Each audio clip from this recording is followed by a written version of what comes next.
So for today's practice, you need a strap. And if you don't have one, that's okay too. A belt can do, or it should be something that can loop. So if you have a bathrobe tie, that could work.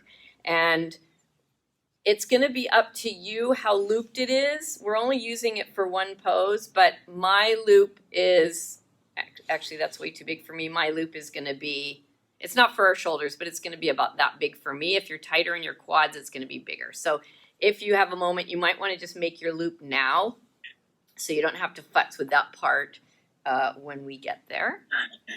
And then because our theme is mindfulness this week, I'm going to weave that in through the practice today, and I want to go over something kind of fun, a more esoteric part of yoga, which I haven't spent a lot of time with, but I'm always slightly fascinated by, and that is mudras. So mudra is the actions that we do with our fingers and hands, and the word mudra in Sanskrit literally means seal or stamp. And the claim is that when you use your hands in certain mudras, it actually changes the chemistry of your body. And each mudra has a benefit. And so it's not only a physical benefit and a physical practice, but it's also a symbolic or sacred gesture that has the power to deepen your experience and yogis say awaken the power of the divine. So today in our practice, I want to go over the five elements. So we know we have 5 elements in our bodies, in the world, everything we mirror that. We also have 5 elements in our hands. So the thumb element is Agni, or fire. That's what it represents.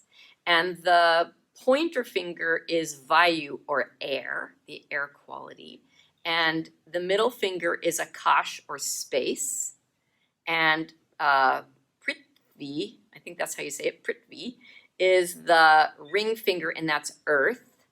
And Jal is water, and that's the pinky finger. So you've got fire, air, space, earth, and water represented in your hands. So I thought it would be fun for us to choose something, one of those elements that you want to focus on. So for instance, if you are struggling with moving forward in a project or something, fire, which is the thumb element, might be a good finger to focus on for you in your mudra today. So we're just going to be doing it with, making a point with our thumb. Unfortunately, you can't do a thumb to thumb, so it's got to be a thumb to another finger. If air, like you feel like you want more sense of spaciousness, then you might go air.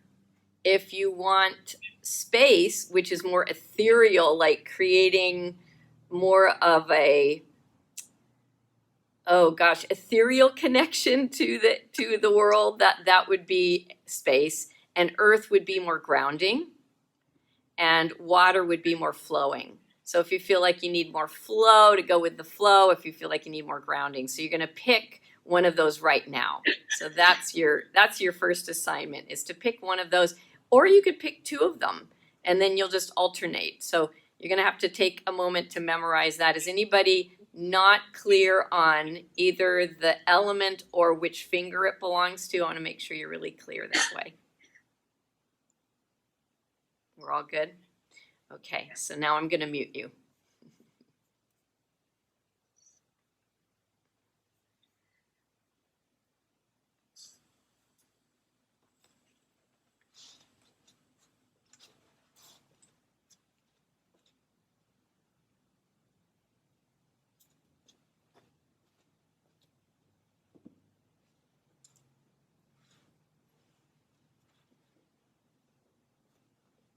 So the other props that you might need today are a bolster. I know not everybody has one at home. So the way we make a bolster, if we need it, and I'm teaching in a way today that you don't necessarily need a bolster.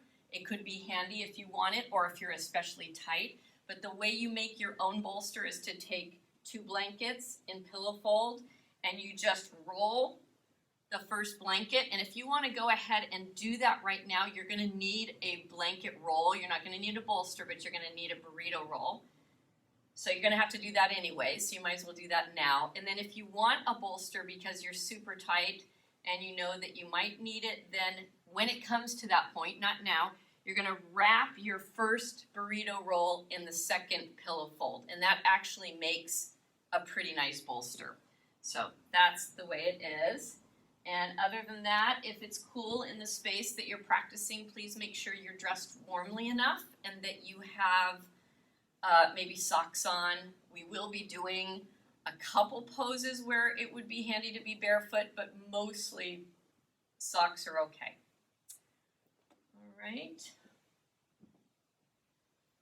Find your seat for this restorative practice today. And may this be a time where you find rest and digest, and a time to pause in your life and find the element, either fire, air, space, earth, or water, that helps balance out your life today. So we'll start with the breath, big deep breath in, and full breath out. And let's just take a couple of those.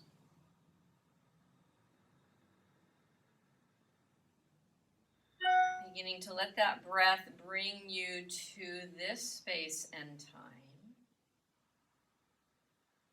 to bring you into your presence, and to bring your mind into a more internal view of yourself. Notice as you're breathing how your sitting bones are encountering the block that you're on, or the blanket, or the earth. And if you notice that you're sitting more towards the back edge of your sitting bones, take a moment to grab those sitting bones one at a time and pull them back and slightly wide and apart. Come back to your sitting posture. Let the frontal ribs drop in. And then you're just going to bring your hands up to either side of your head. So the heels of my hands are forward, the fingers are pointing back, and my hands are somewhere between the temple and the jaw, the heels of my hands, and I'm just above the ears. And I'm just going to begin to press into my skull so that I just feel myself sinking into the fascial layer that's underneath the skin. So I'm not asking you to be hard. I'm asking you to be soft and receptive and yet somewhat firm. And once you feel the hands sink into that fascial layer between the skin and the skull, gently lift.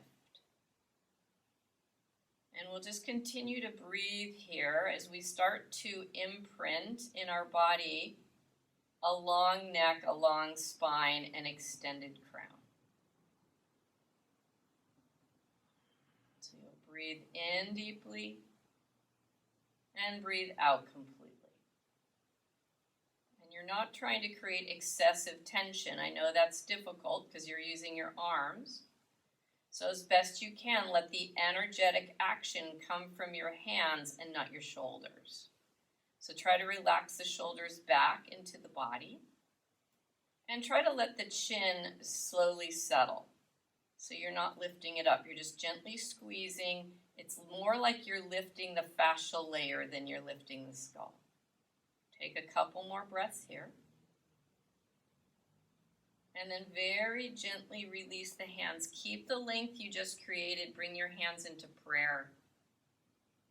Remember the finger that you identified as being the element you'd love to bring more into balance in your body. And give that finger a little more pressure against its mate.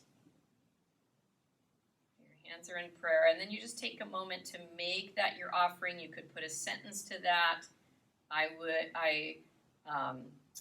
like to feel more grounded, or I offer grounding to this practice, or offer spaciousness. I I offer myself to air, which connects us all. I offer myself to the flow of water. And when you're ready, then just offer that with a bow.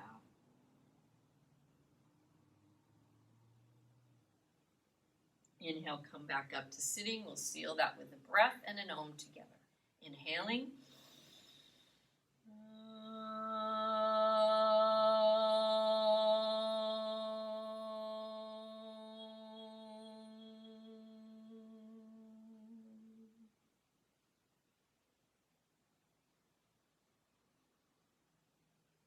Gently release your hands and open your eyes. You're going to take your fingertips behind you on the mat. Just take your legs out in front of you.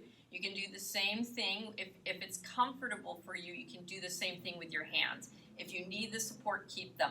And we're just going to swipe the inner ridge or rim of a bucket, or a paint can, something that's got an inner ridge. And you're just going to take your hands and fingers and very mindfully, slowly swipe that out. Or if you want something more pleasurable, you could imagine that that can is full of something that you love, like honey. And you're just going to gently scrape, make sure that all the goods in that can drip down into the full can. Okay, and you might feel some achiness either in your wrists, your fingers, your hands, your shins, and that's good, or even maybe in your triceps. So just notice where you feel that achiness. It'll give you a little information about where in your body in this action might be a little bit weak. And then let's go the other way. So you just use your fingers and toes. You're really using everything to sweep out on the inside of that can, that rim. And you keep your breath going. One more, feel the achiness if it exists. Beautiful, and then come back into your opposite crossing. Fix the sitting bones if they need fixing. And then take your hands down by your sides like an upside down V. You're going to inhale and start to tilt your left ear to your left shoulder. When you get there, you're going to take your right hand and place it on your chest. I'm actually going to move my shirt down so that the heel of my hand gets on my chest. And as I move my head into that diagonal, so not so much jamming ear to shoulder, but it's almost like you're moving it into the place where the wall and the ceiling meet. So you get a diagonal pull. And then your hand is sinking into the fascia and pulling in the opposite direction. So it's not a really hard pull. It's more like sinking in and then gently tugging the layer of tissue right underneath the skin. And you just keep breathing here, activating through the neck a little bit so you get some muscle action and moving into that diagonal plane. And you're breathing deeply, inhaling and exhaling. And now you're going to bring the hand that's on the floor up to the side of your head like we did before. And again, you can just lightly lengthen. So you press into the fascia and lengthen, and then push. So you bring the head back up to neutral. Reach your other hand up to the head. Close your eyes if they're open. Press into the fascia and just gently lift. So we're imprinting now this idea that in every pose we want a long neck. Inhaling deeply and exhaling completely. One more breath here, pressing gently and lifting. Feeling your breath enter and leave, and then gently, slowly, always when we work like fascial pulls, you always want to move out of them very slowly because there can be a little rebound. Here we go, second side. Keeping the length in the spine, we start to drop the right ear to the right shoulder, thinking more about that diagonal pull than jamming ear to shoulder. And then your left hand comes up onto the chest. I'm pulling my shirt down a little bit so I can get the hand onto the flesh. And as I reach up into that diagonal, I press gently to see if I could feel into the tissue underneath my skin, between the skin and the bone. And I just press and imagine that I could pull that tissue in the opposite direction of my neck. And I'm making sure that I'm breathing, and I'm making sure that my neck is active. And I just breathe and notice. See if I feel that more on this side or less on this side or differently on this side. One more breath. And then you bring the hand that's on the floor up to the side of the skull, and you just press into the fascia and lengthen. So it's almost like you're moving in two directions, just increasing the length there. And then you press to lift it up. The other hand meets, press into the fascia and lengthen.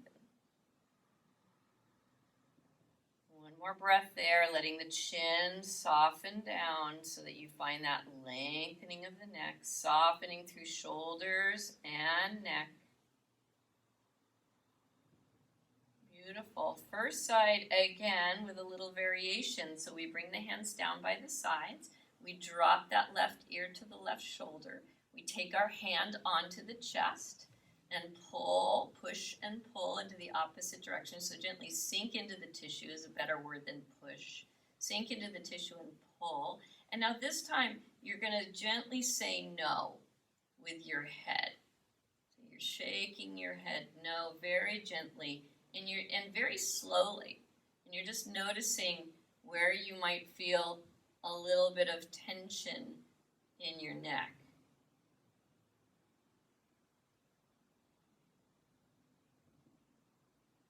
And then come back to center, that center of the stretch. And then nod your head yes. So lifting the chin up and down. And when you lift the chin up, take your lips into a purse, like you're trying to stick your lips out. And then release that as you bring the chin in and keep going like that.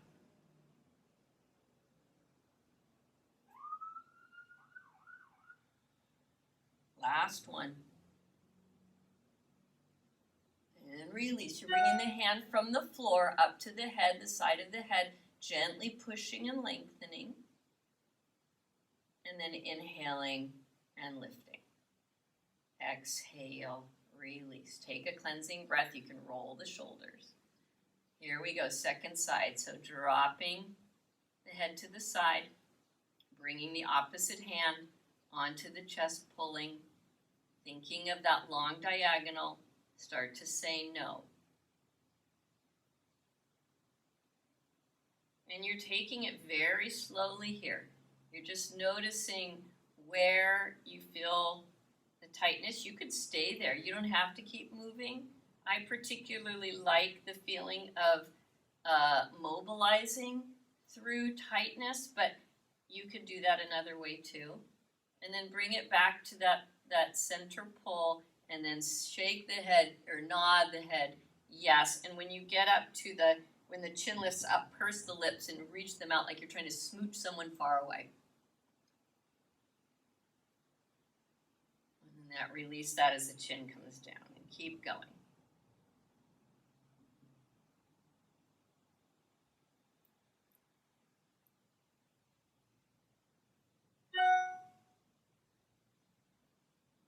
We've got one more.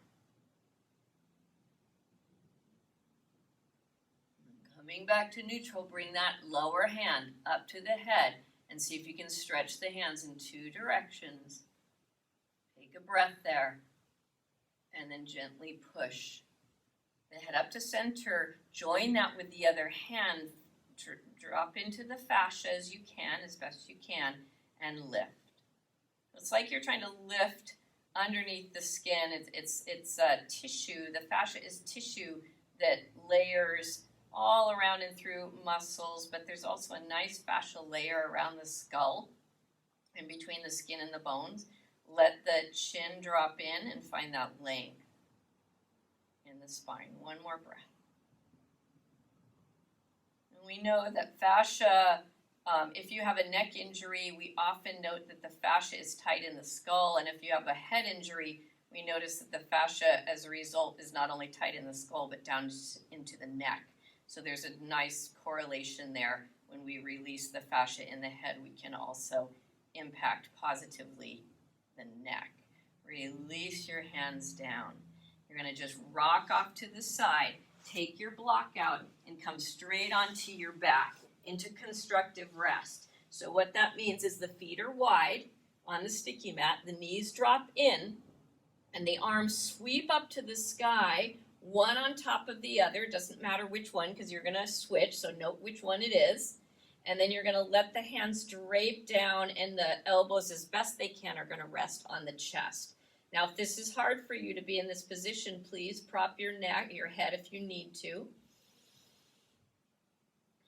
Close your eyes and feel into this posture. Feel into the support that's underneath you.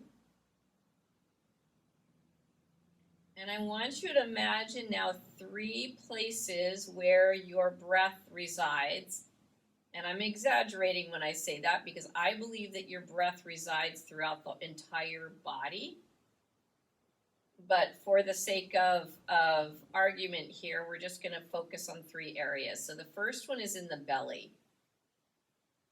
So this is also the water area. So if water was your element, you might just touch your pinky, or you could do that anyways.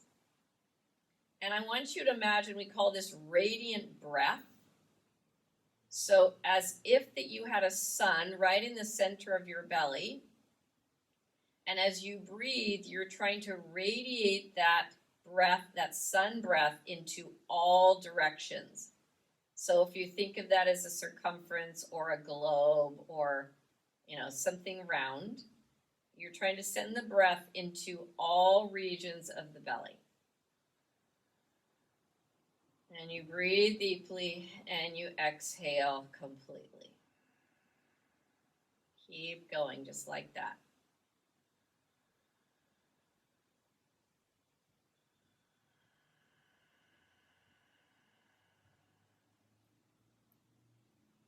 And you might notice if there's a minor cat-cow happening, it's just interesting.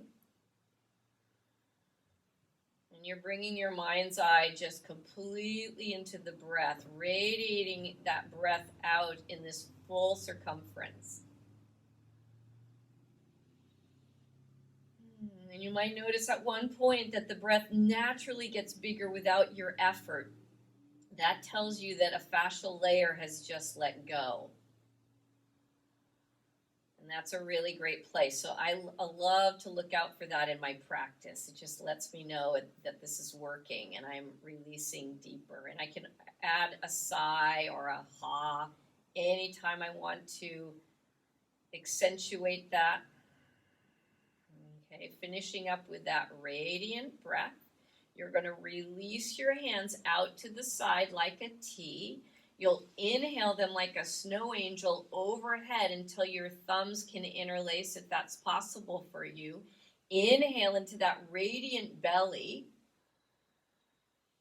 And then exhale, draw in your core just a little bit, hold the breath, and stretch through the shoulders. So you're finding a little side body length.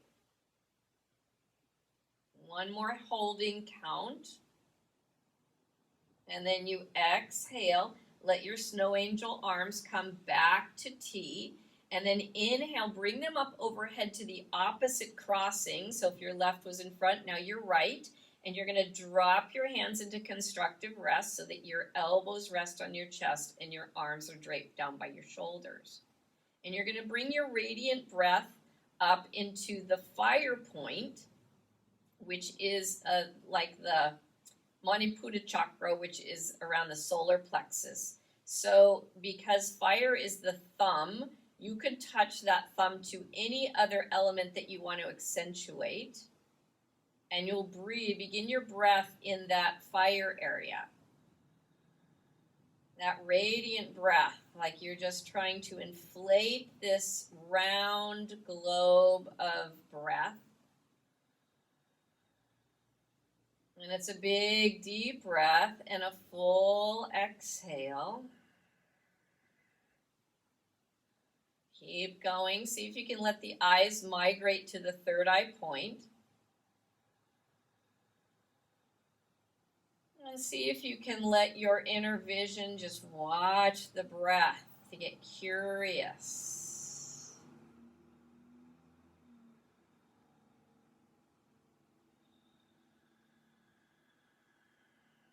Let the breath be a meditation for you.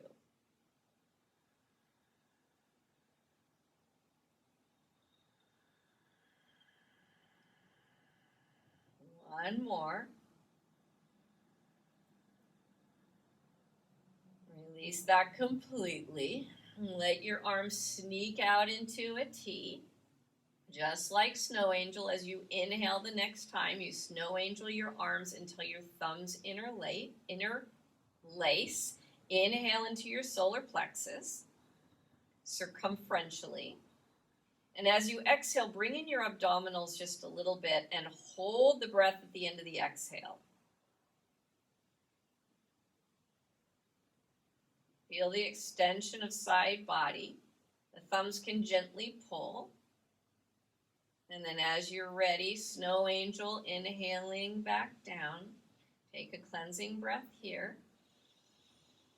And the last breath is up into the chest region, which is space. So space is Akash, and that's your middle finger, so thumb to middle finger. And we just begin to see the breath circumferentially radiating into that chest area. So the sides of the chest, the back of the chest, feel the breath as much as the front of the body. Inhaling deeply and exhaling completely. Just noticing through this breath practice how centering, how grounding, maybe even how spacious, and how flowing, and how connecting.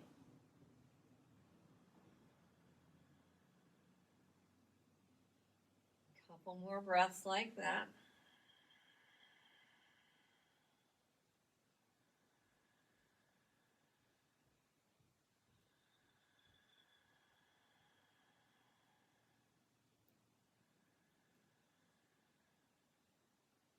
Finish up with your complete exhale. Snow angel on the inhale, arms overhead, they link. Exhale completely and hold the breath out and just feel the abdominals drop in and the lengthening of side body. You can gently pull the thumbs apart. And then release the whole thing one at a time. On your next exhale, bring your knees up into your chest and just hug. Hug those knees and see if you can curl forehead to the knees. And you're going to take a couple breaths here, imagining that you could pull your lowest abdominals down to the floor where that first breath was, and your middle abdominals where your second breath was, and your third abdominals where your third breath was. And they just drop in. And then lengthen through the crown. So see if you can keep that from just jamming into the chest, but lengthening the spine. And then release those feet to the floor. Take a cleansing breath. You can find a little cow tilt here. Beautiful. And then rock your knees to the right side. And we're actually going to come up to a little kneeling with our toes tucked under just to warm up our feet a little bit. And while you're doing that, if you can reach, you want to find your blocks and make them handy.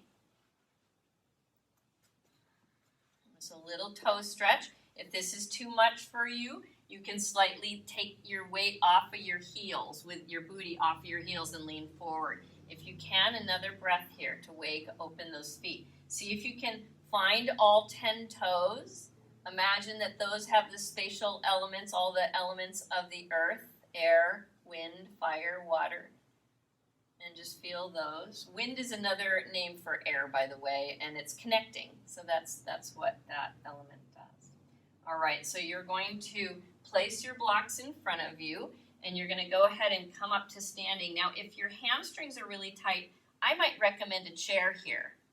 so that you're not reaching so far forward. The other thing I might recommend is a double block here. You're just going to have to hold them, and then if you're flexible enough, your head can go on the block. So I want you to try to find that your head is on something. So it could be a chair or blocks or a couch or a piano bench. And then you're just going to lift your toes and spread them so you feel into all four corners of the feet. And you're going to melt your knees a little bit. And then, if you feel sturdy and strong on those block towers, let your arms dangle. Take a breath. And if it works for you, you're just going to draw soft little circles, inward circles on the floor. And they're very soft. You're not really doing much muscle action. You're just doing a nice little circle for the shoulders and arms. So my circles are somewhere between a grapefruit and a pomelo. They're about that size. And it's very soft. It's very gentle. And you breathe along the way, and you check in with your feet and your knees occasionally, making sure they're soft. And then you go the other way with your circles, very soft, not much muscle effort. And if a big deep breath comes in, just celebrate it, let it be. A couple more breaths here. Beautiful. Bring your hands to your hips. See if you can make your legs strong and steady as if you were pressing into blocks with your shins, and then extend through the crown so it comes off of the blocks. And then you push down through the earth and come up to standing. Release your hands, roll your shoulders, cleansing breath. And just take a moment to rest in Tadasana, to notice how the legs feel from that pose. See how you're grounded. If ground was your element, this would be a good time. Or if you just want to, you touch thumb to ring finger. Just appreciate that ground. And then you're going to take your left leg and place it in the very center of the mat behind the blocks, and the right leg behind it, so that your legs are squozed together right behind the left. Place the hands on the hips and hinge forward. So that means that your booty goes out as you hinge forward. When you get to the end of your hinge, you're going to take your hands, place them on your block tower, and you're going to drop your forehead to your hands. Now, if that feels really unstable, mine feels a little wibble wobbly, just adjust how you need to, or you could be on that chair again, and you're just feeling a slightly different stretch through your hamstrings. Soften your knees and breathe.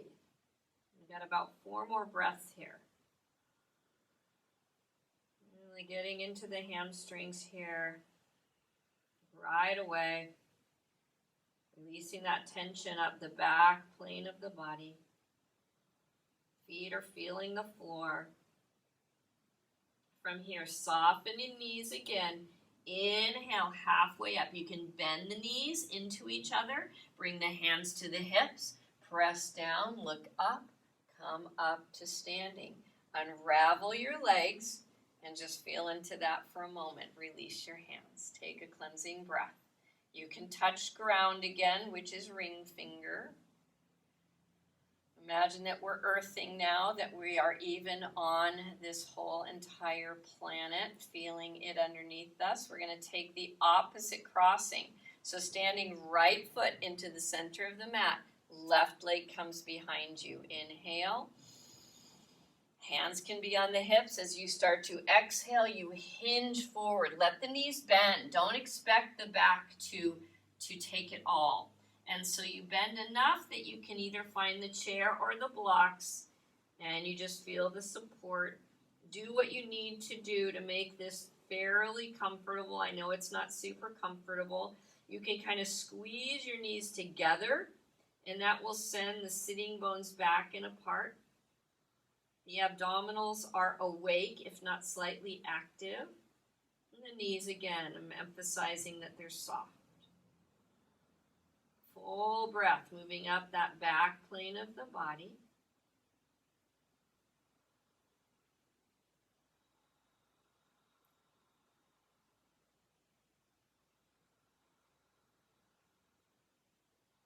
Let your breath be soothing. From here, pressing through the strong legs. Inhale, halfway up. Exhale, bend your knees. Bring your hands to your hips. See if you can drive the heart forward as you come up and unravel your pose. And just close your eyes. Let your arms drop beside you. And feel and touch thumb to ring finger, feeling that ground.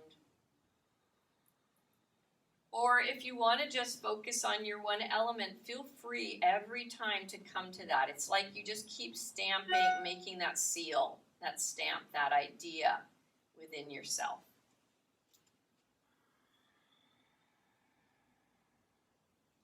Good. Come on out, open your eyes, and find your little burrito roll that you made. And you're going to bring it onto the mat. You're going to have 2 blocks. We're actually going to go into a squat. So I know that some of you squats are really uncomfortable. You can have a double blanket here, and you can have a chair in front of you. Otherwise, I recommend bringing your heels onto the blanket, your heels slightly closer than your toes, and coming into a squat. The blocks are just there as a comfort. And your arms go on the inside of your knees, and they hold on to the blocks. So it's just like just like a comfort here. And you just breathe. We'll be here for about a minute, so you want to be fairly comfortable. If squatting is absolutely impossible for you, be on a chair and take your legs wide and just hang over.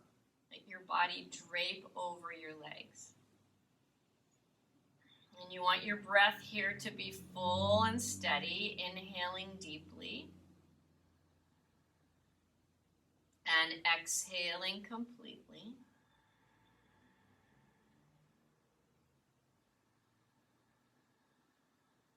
And remember your radiant breathing. So see if you can make the breath enter the backs and the sides of your body as much as the front body. And you can start by doing a few breaths in that lower region, the second chakra.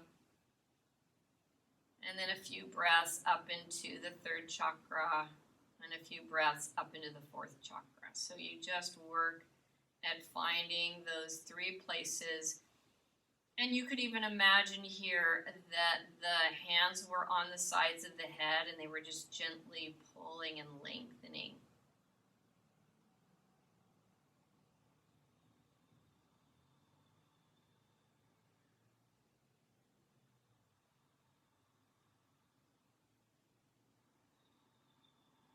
We've got 3 more breaths.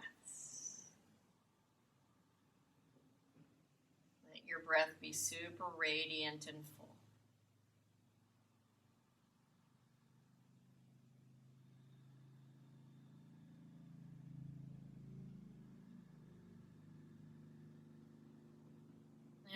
And release that breath out. You're going to go right onto hands and knees. And you're going to take your fingertips behind you so they're faced backwards like a cat-cow, but fingertips backwards. And then you're just going to take your right leg and stretch it out behind you. And we're going to do just a little rocking here. So I'm using the foot to press and rock myself forward. So I get a little stretch or maybe a big stretch for my wrist, but it's almost more like a massage. You're just pumping fluid. We've got 1 more of those. And then we bring that knee in. Take a cleansing breath. As you exhale, take it back and start to pump. And now, could you imagine here that you had your hands on the side of your head and you were just gently pulling? So even as you're pumping, it's almost like the tail is reaching one direction and the crown in the other. Good. 1 more pump there. Beautiful. Exhale, tuck toes under, start to peel slowly the heels of the hands off the floor until you feel that inner stretch of the hands. Beautiful. And then just squeeze them as tight as you can and open them. And we'll move right into cow-cats. So bringing hands onto the floor, knees right underneath the hips. You'll inhale, start to drop the spine in towards the front of the body, from the tail, the middle spine, the upper spine. Everything moves forward. The hands press down and pull back slightly. And the crown, again, with those imaginary hands, is lengthening. And on your next exhale, you take cats. And you pull up the low belly. With that radiant breath, you breathe into the backside, and then into the second region, and then into the third. So just take your time here to see if you can inflate backwardly, if that's a word, backwardly, all through that breath, or at least radiant and round. Beautiful. And then release out of that pose. You're going to grab your blocks. And there's a couple ways this could happen. So if you're super tight, it's possible that you'll want a burrito under your hips. I'll show you what it looks like, and then I'll show you some variations. So I'm going to have my blocks the flattest way. But if you're a little more tight, I'll show you that next. So you're just going to do extended puppy. So you reach your hands out, and you rest the arms on the block, like right below the elbows, and your head drops to the floor. And it's like extended puppy pose, restorative style. And the block keeps the armpits from sagging onto the floor. Now, if that's not enough, you could try the next level and see if that helps. Maybe those come more onto the upper arm bones and see if that helps. So we're going to be here for a minute or so. And or if you're really tight, you might like having something, some kind of roll underneath you where you really feel supported, and then you just adjust accordingly. So there's a couple ways to do that, and you might, if you choose the bolster, you might want to have something for underneath your head.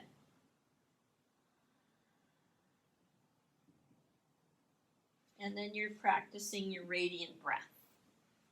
So you're breathing in through the lower region of the body. Inhaling deeply, exhaling completely. And then the middle region.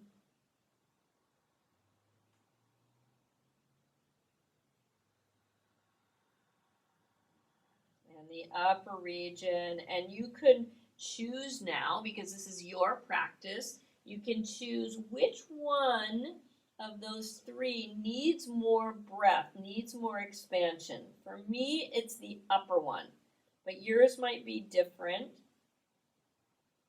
Send the breath where you think you need more inflation.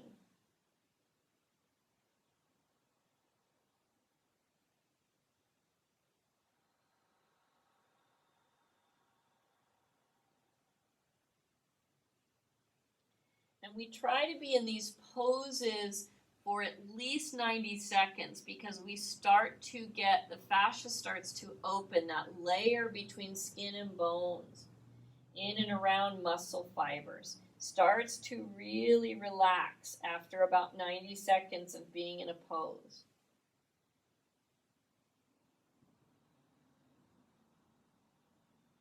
So that's why it's so important to be propped in such a way that you feel like you can hold the pose without strain.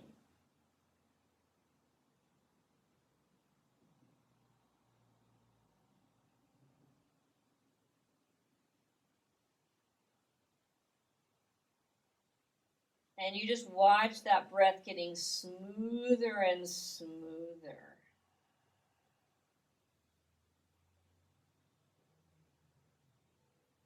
Or maybe you incorporate all three areas with one breath. So you start in the belly, move up to the ribs, and then move up to the chest, and then you reverse that: chest, ribs, and belly.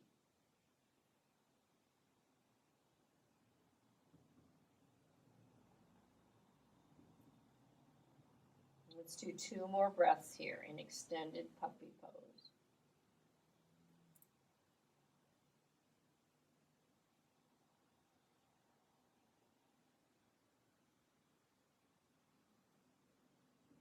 Beautiful. Very gently, think cat tilt. Drop your tailbone and start to round yourself up, letting the head be the last thing, and then sit back in Vajrasana and take a breath there.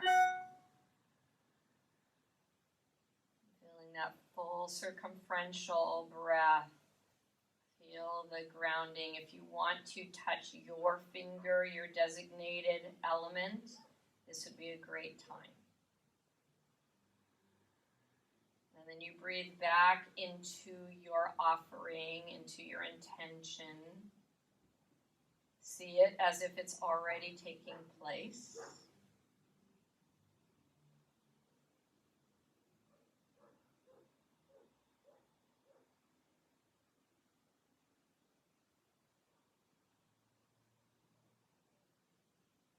One more breath here.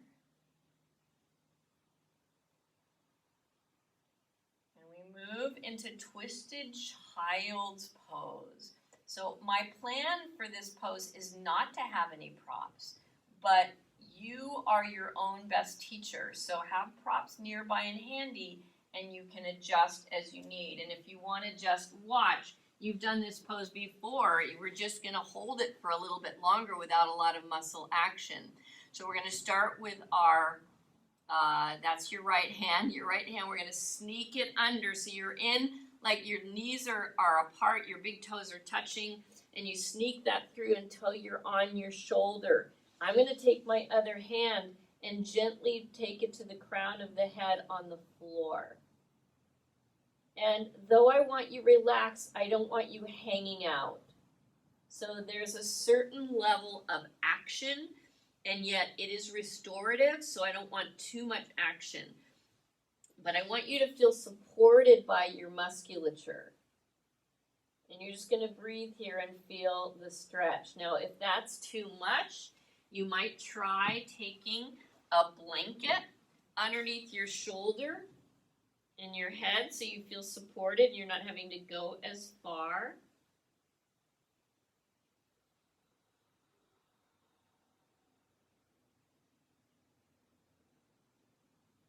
Make yourself as comfortable and as supported as possible. And with the extended arm, the arm that's underneath you, take your mudra.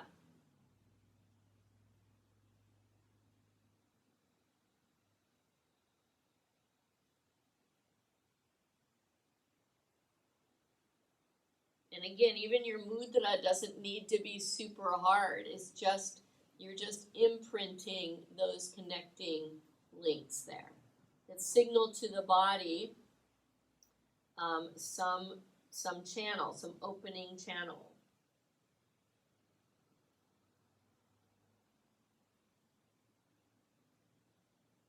You could emphasize here the upper region breath, the radiant breath in the chest, especially into the back body there, so you really feel the expansion of the scapula area.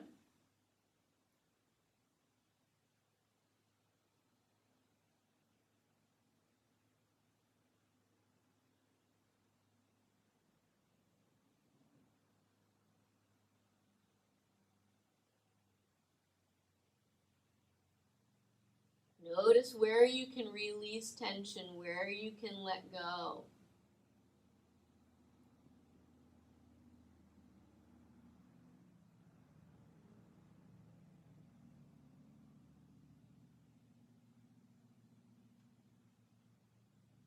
Let's do 3 more breaths here.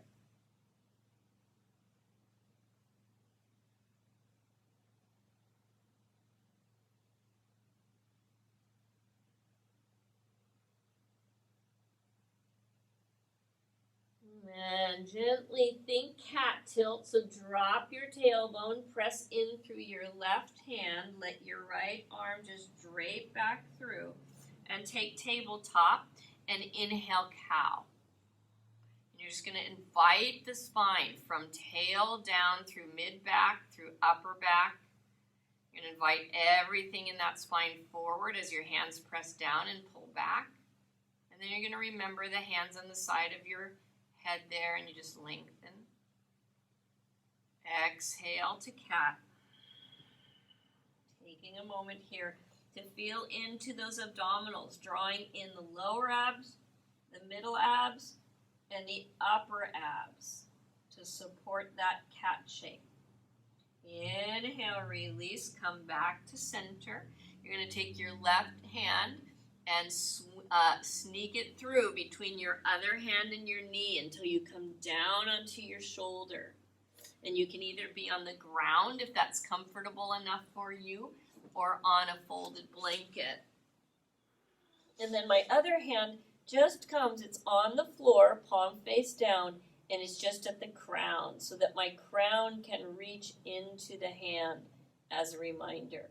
And remember, you're not just hanging out here on your joints. There's a slight activation enough that you feel safe in the body and you're not hanging on your joints.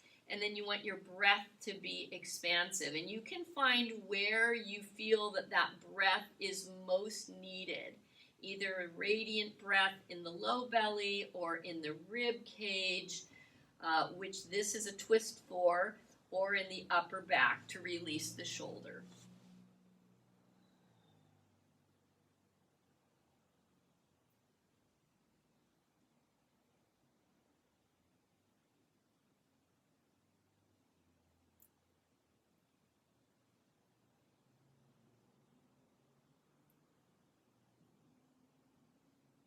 And you might just, for interest, curiosity's sake, you might recognize if this shoulder is easier, these ribs are easier, or if the other side was. And that just gives you a little bit of information.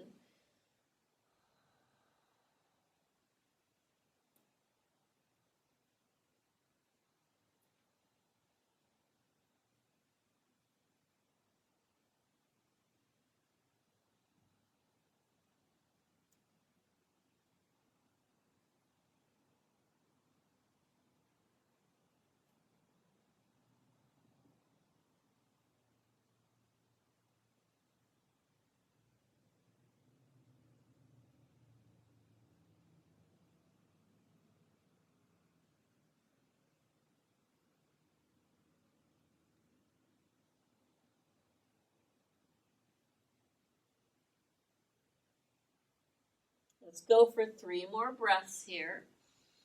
Inhaling deeply, exhaling completely.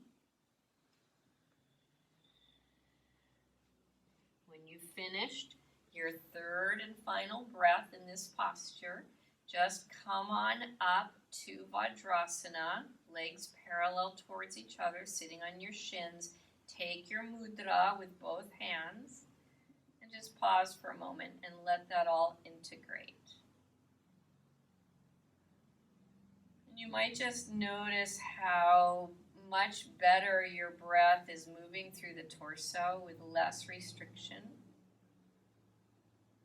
You might also notice that with these poses and the emphasis on the lengthening, the breath and the lengthening of the spine, you might also notice that your head feels a little lighter, a little more airy,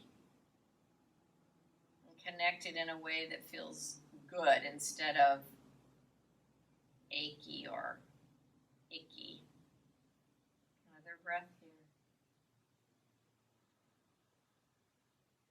All right, blink and open your eyes. Find your burrito roll. Mine needs re-rolling. Yours might too. So if you need to take a moment to re-roll it, please do. You're going to need this burrito roll and a block for the next pose. So that burrito roll goes right in the center of your mat, the block near the top.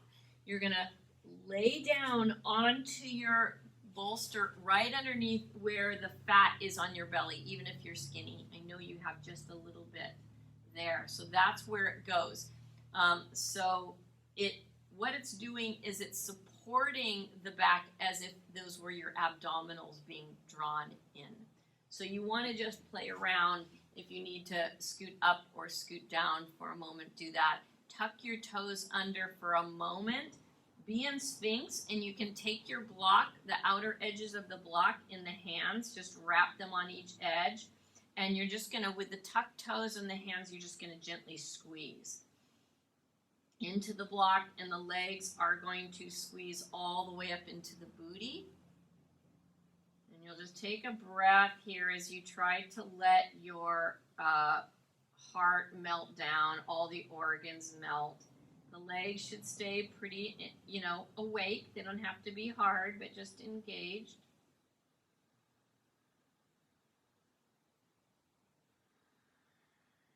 See if you can imagine that your hands on the outsides of your head there,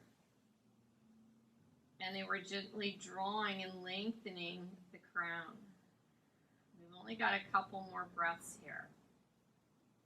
So we're going towards 10 is, in the physical therapy world, they say 10 is really a good length of time to breathe expansion into the discs. So you want to feel that expansive, radiant breath into the spine here.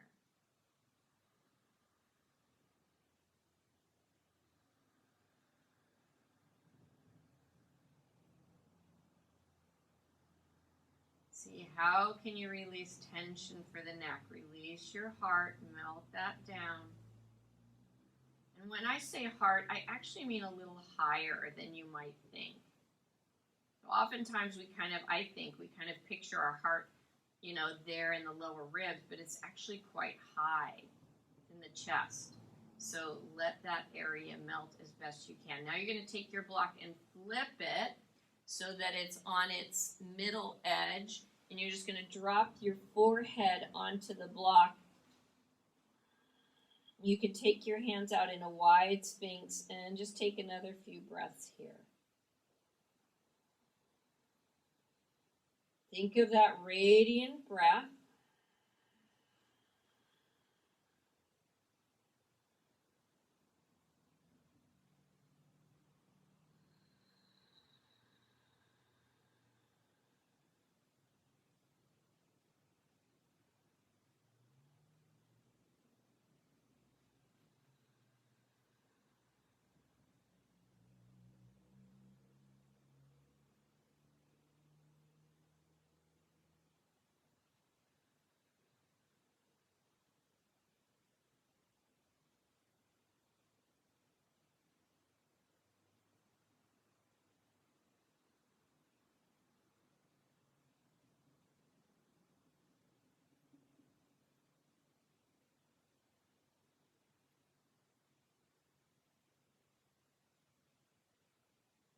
Keep releasing the space of the heart behind the shoulder blades down towards earth.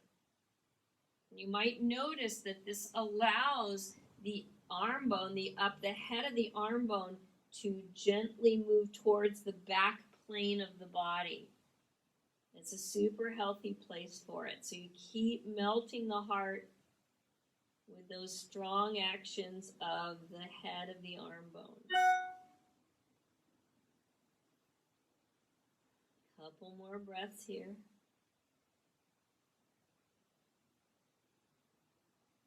Radiant, full breathing, belly, ribs, and chest.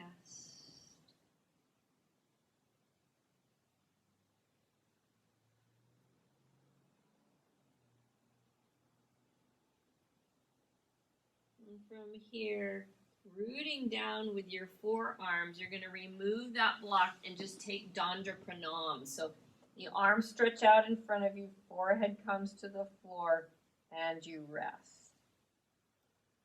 It looks like Superwoman pose. So your arms are straight out on the floor, so you get this nice extension through the undersides of the arms and the lats along the side of the ribs. Palms are face down. You're feeling your hands grounding. You can press the finger a little bit more of the element that you're cultivating today.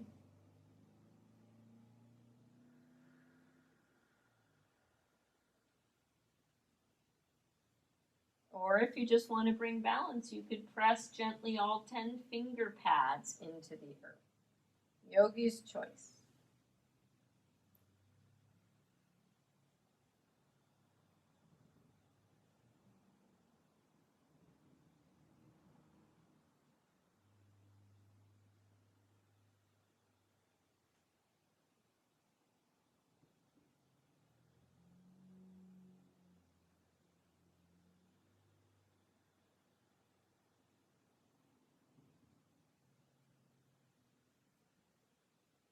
Enjoy your radiant breath, belly, ribs, and chest.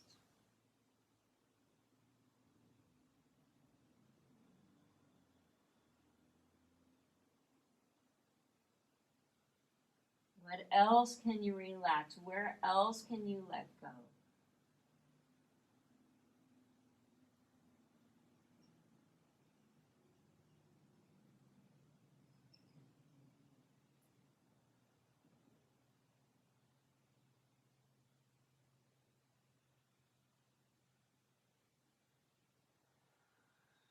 A couple more breaths here. Really feeling into that practice.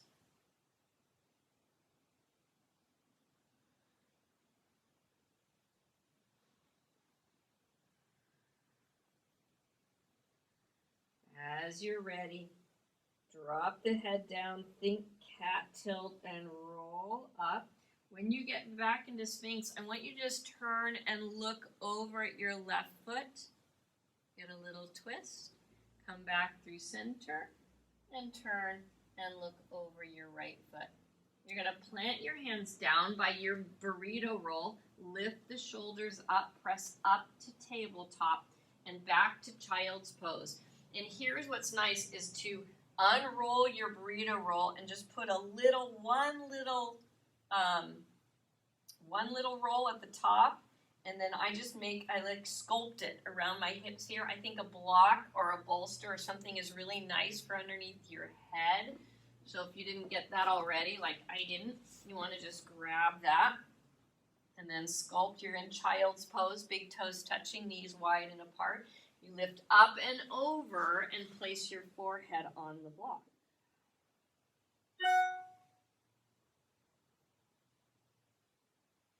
Continue your radiant breath. Arm positions can be one or the other. Either you're in sort of a relaxed Sphinx type arm, or your hands reach underneath you, palms face up by your shins, so that your shoulders can roll forward. So yogi's choice.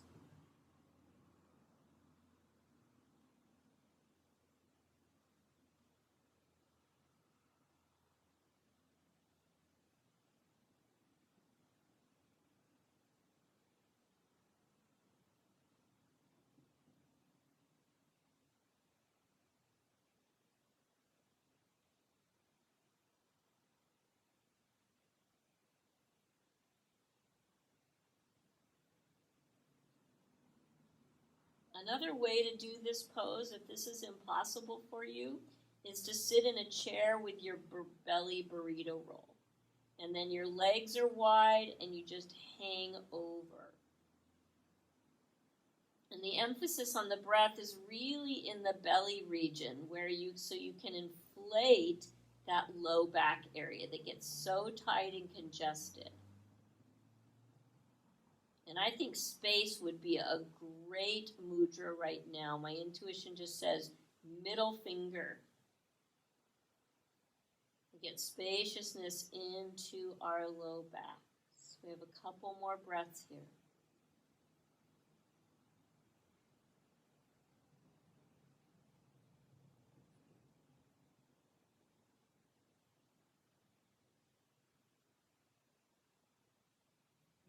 Right, gently bring your hands back to a push-up position. Lift your shoulders away from the floor, look forward, press down, and come up to sitting. So here's our kind of our big pose for today in terms of complication to get into, but I think you'll do fine. You're going to take your burrito roll, and you're going to have your block handy just in case you need it. You're going to place your belly roll, same thing, belly roll, down on the floor. Now here's where the strap comes in handy. And if you want to just watch me for a moment, now I'm pretty flexible this way, so I may not be the best version for you to watch, but I think you'll get it. So you're first going to lay on your belly just as we've been doing so that the burrito roll goes right in that soft spot. And then you take your strap and you loop it over, let's start with our left foot. Once you get it on the left foot, you're going to swing your knees together, and then your left hand goes inside the strap all the way until that strap comes over your shoulder. And then you come back. You can either go all the way down on the floor, or if you need to, you can place a forehead roll. Now this isn't tight enough for me, so I made sure my strap was accessible, and I'm just going to cinch it down. So the leader of the strap is forward so that I can grab that strap and use it. Now that might be enough for you, but if you want to get tighter, that's how you get it tighter. And then you just lay down. Oh, and you can turn your head to the side. And you want to make sure, again, I'll re-emphasize this, you want to make sure that your knees are close to one another. And your heel is being brought towards the outer hip. And the burrito roll is keeping the hips lifted a little bit. I think you can feel that. So, because the tendency is to push into the front of the hips. I don't want you to do that. I want you to just isolate the thigh stretch. And you're just breathing, feeling that stretch. And again, we want to be here at least 90 seconds so we can get that fascial release. I would even recommend more. What I find fascinating is that the longer we stay in these poses, we feel places of tightness that we didn't even know that we were clenching. It could be a jaw, it could be a hip, it could be a back, it could be a shoulder. So you just take this moment to breathe circumferentially, to do that radiant breath, and maybe even to send it into the hips or the thigh or the knee. And if you want to take your mudra, you could do that too. Just breathe, and as best you can, release yourself into gravity. Let go of anything that doesn't need to be held. Let the breath be supportive and expansive and meditative.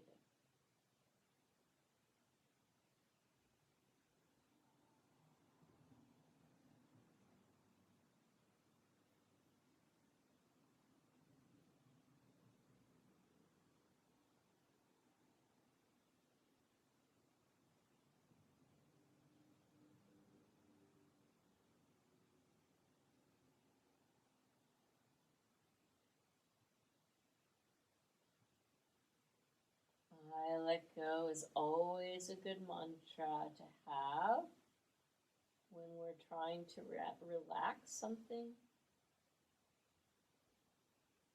And we're trying to feel into, where am I holding tension? Now, if for any reason this is hard on your low back, you might need a double burrito roll. The burrito roll is effectively doing the same thing that your abdominal should be doing in all poses, and that's drawing in and up.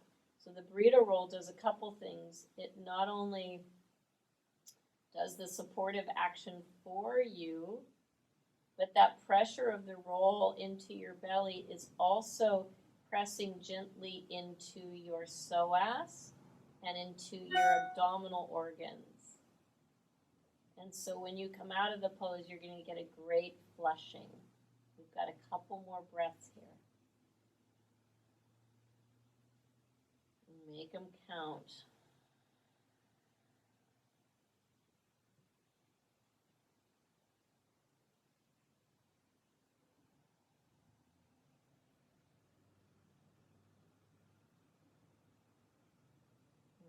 right, we're going to make sure we come out really gently. So I advise coming up onto the opposite forearm. And so that you can gently slip out the shoulder first, and then gently release the leg. And from here, we're going to bring the elbows underneath us, tuck the toes, push up into cat-cow, and just sit back for a moment in Vajrasana with your mudra and just contemplate the difference between the left and right side of your body. I think it's pretty incredible. So it's good to feel that. You might even notice that your left eye and left cheek are as expansive as your left belly. Maybe even your left brain. Ooh, that would be nice, right?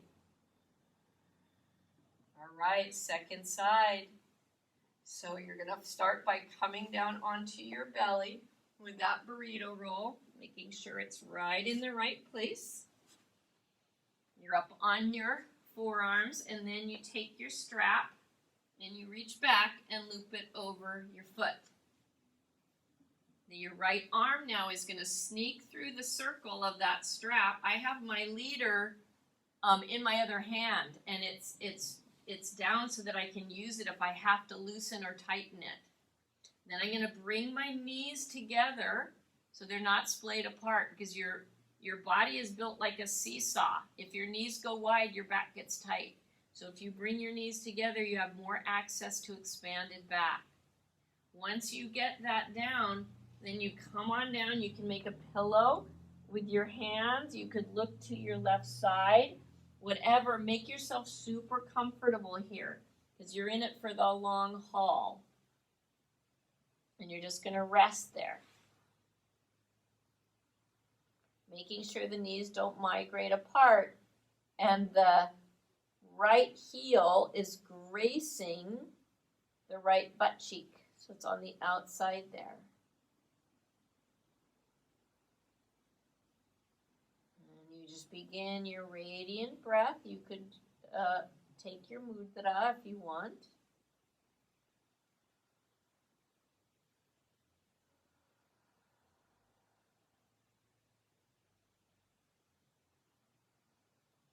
Find your radiant breath, belly, ribs, and chest.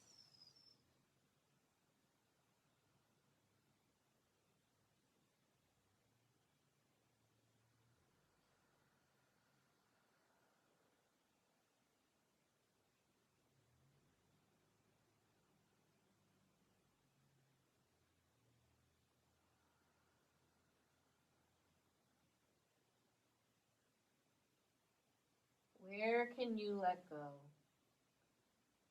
Are you holding on to where your hamstring meets your buttock? I can say that because I just caught that for myself.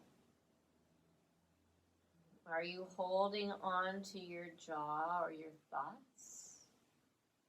Are you holding on to something that happened yesterday? Let it all go.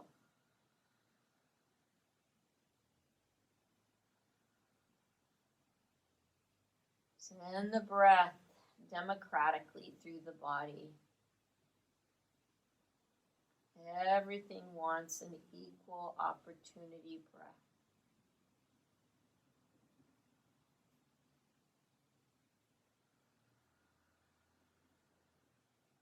Feel the burrito roll softening into the belly region.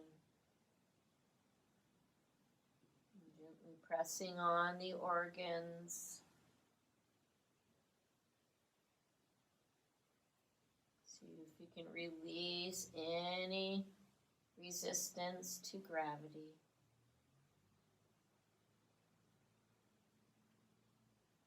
We've got about 3 more breaths here.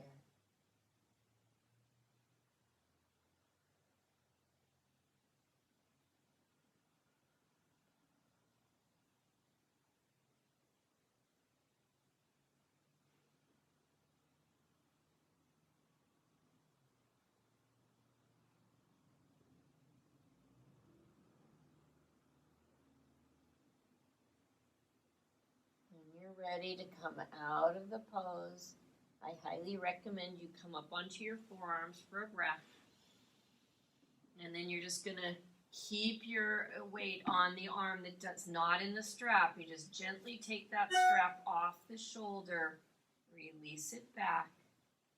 Bring the hands close to the burrito roll, shoulders up to the sky. Press up to tabletop and back to Vajrasana.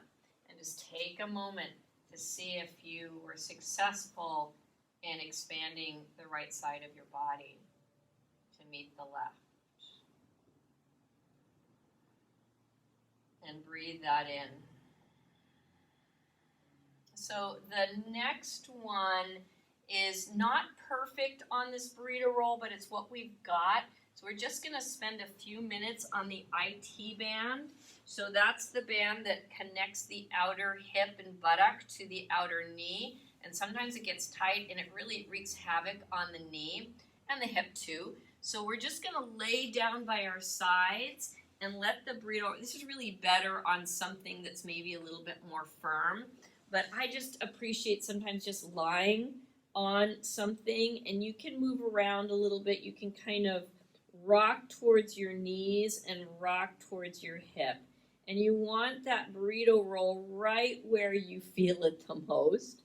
So you might want to move around and see where you feel it. And then you rock towards the knee and rock towards the hip. It's just, oh.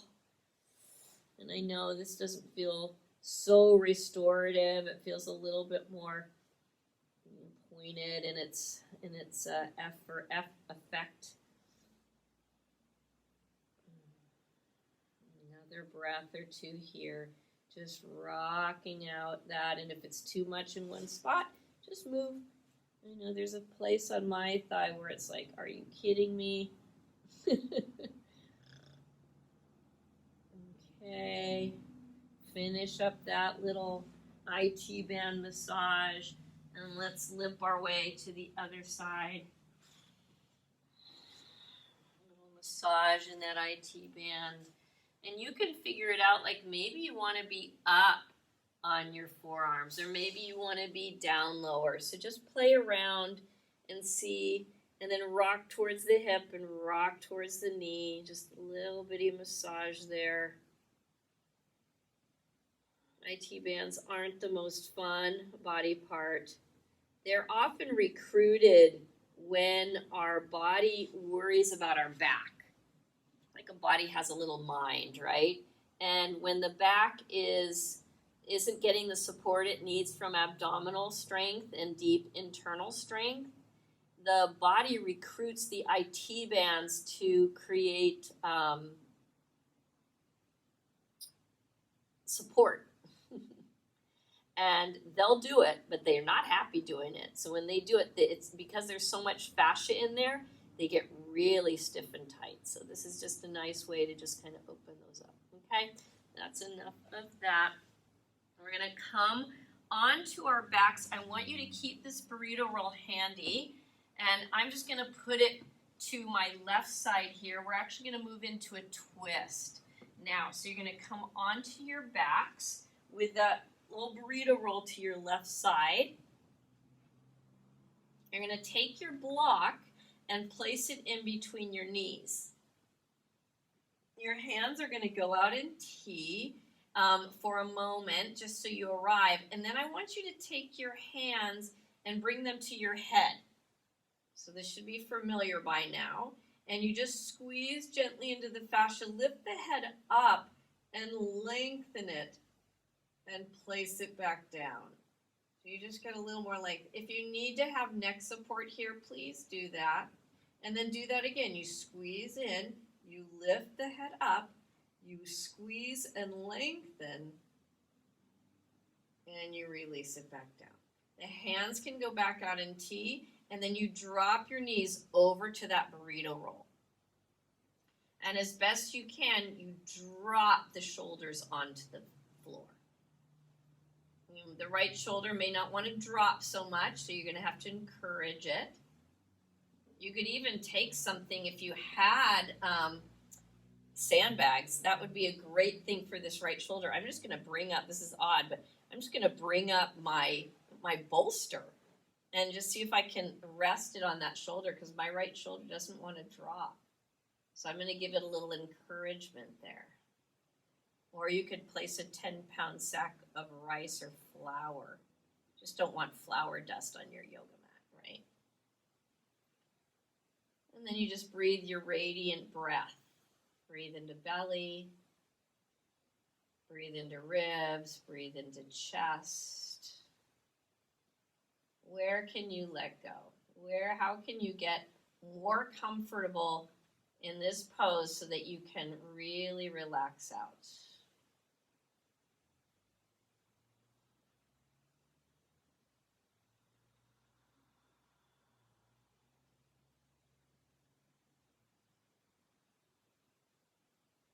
Belly breath, full radiance, full circumference. Rib breath, full radiance, full circumference. If you want to take your mudra now, you could do that as well.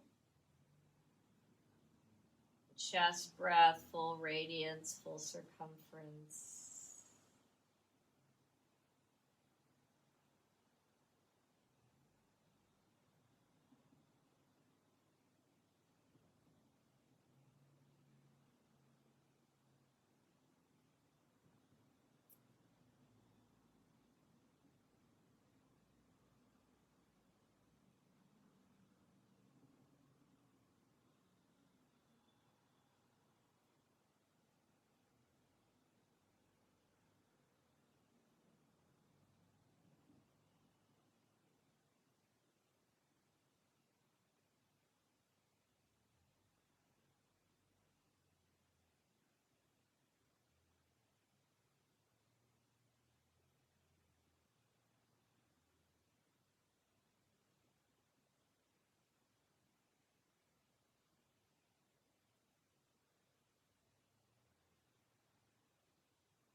Couple more breaths.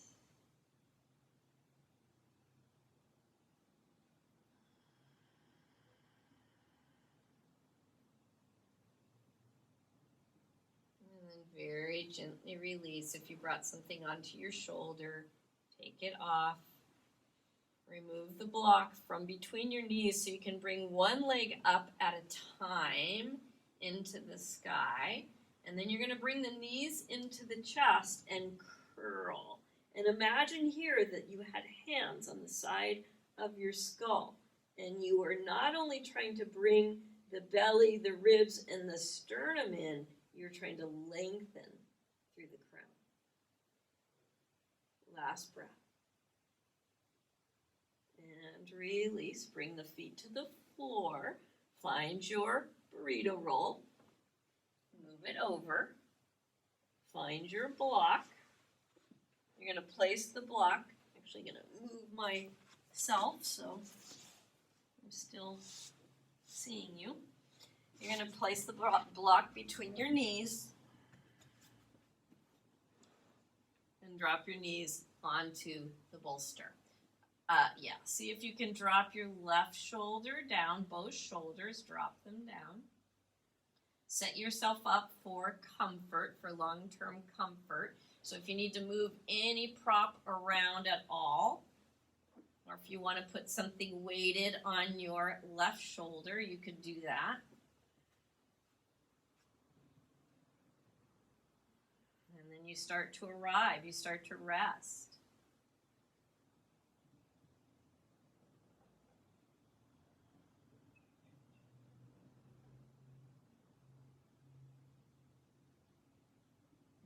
Breathe. You find that radiant breath. Imagine like the sun warming you from inside, expanding you. And if you'd like, don't forget your mudra, your seal.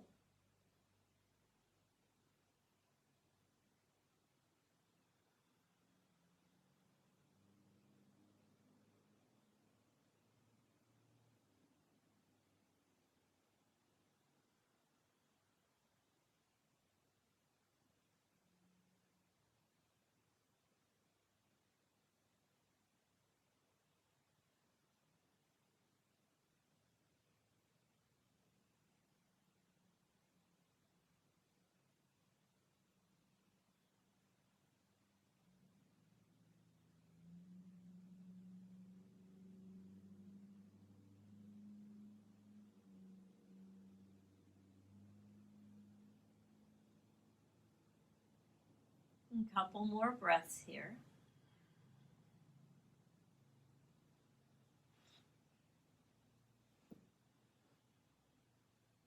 When you're ready to come out of the pose, remove your block. Take one leg up to the sky and then the other leg up to meet it. And this time you're going to take your knees out wide towards your armpits.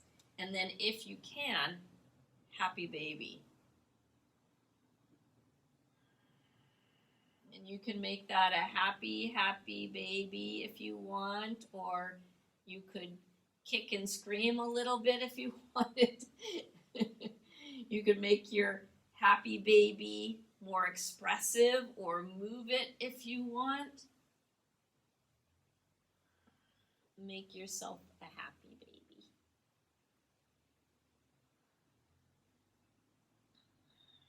Come back to center, reach for your ankles. Give yourself a little foot rub, where you just rub the sole of your foot, the top of your foot. Okay, then you're going to drop your feet to the floor. You're going to take your legs out long like Tadasana.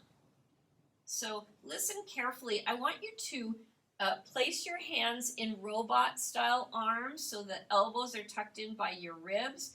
You're going to push down, and as your back arches, can you feel how your heels glide away from you and get longer? So do that. Feel the heels gliding away from you. And then see if you can adhere your heels to the sticky mat. This is where a sticky mat gets in really handy. Release the hands down and release the toes out to the side. So now your heels have just grabbed onto the mat a little bit. Take a cleansing breath. You can relax here. You're not trying to hold on anymore, but what that gentle traction does is it stretches the fronts of the hips, which is subtle but really nice. And I think that maybe you'll feel it if you just tap in there. And you can always try it again if you feel like you didn't get it right. Your elbows come into baby fish and you glide those heels away from you. And then you adhere them onto the mat as you lay back down. And then you drop your feet out to the side.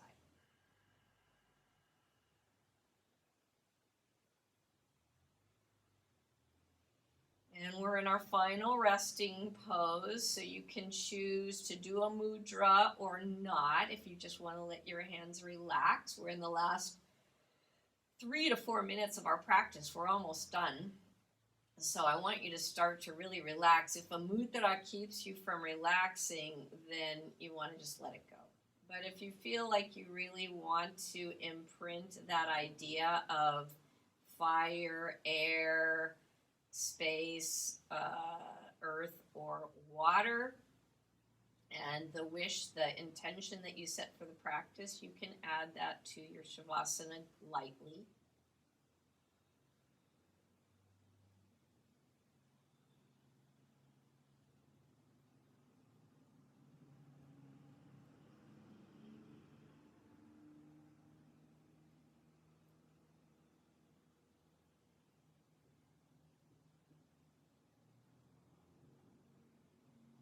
Radiant breath, and I let go. Those are your 2 jobs. Those are your 2 tasks. Where are you holding tension that doesn't need to be there?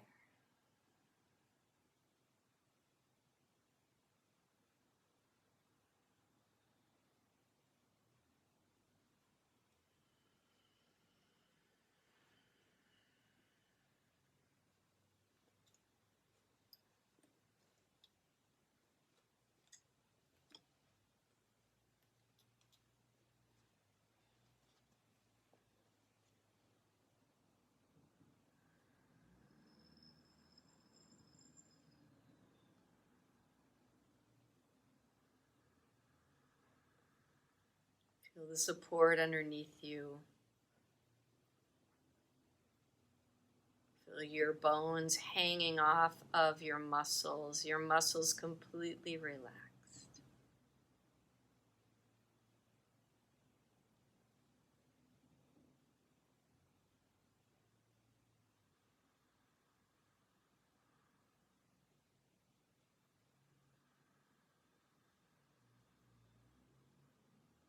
You are welcome to stay there.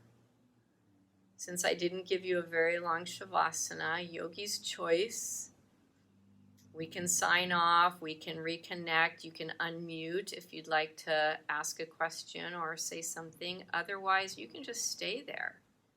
You're in a really comfortable place, and I just highly recommend a nice long, at least a 7-minute Shavasana.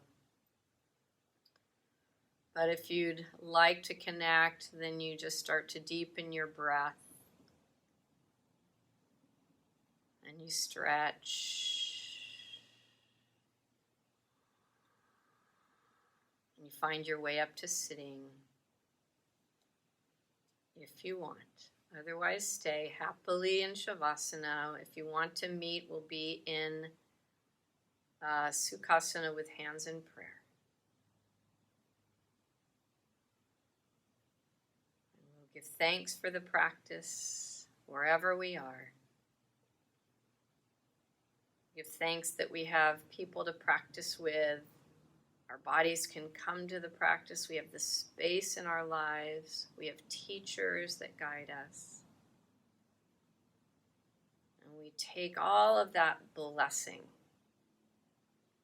and we imagine it moving out, expanding out through that radiant breath, wish out into a world that desperately needs it.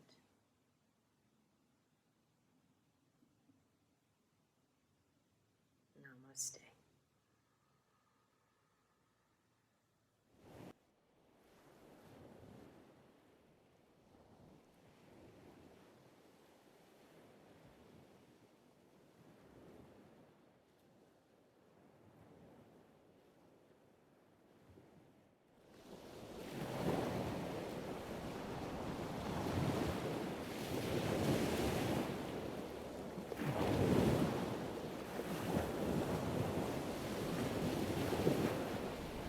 This video, please subscribe to my channel and check out my other videos. Namaste.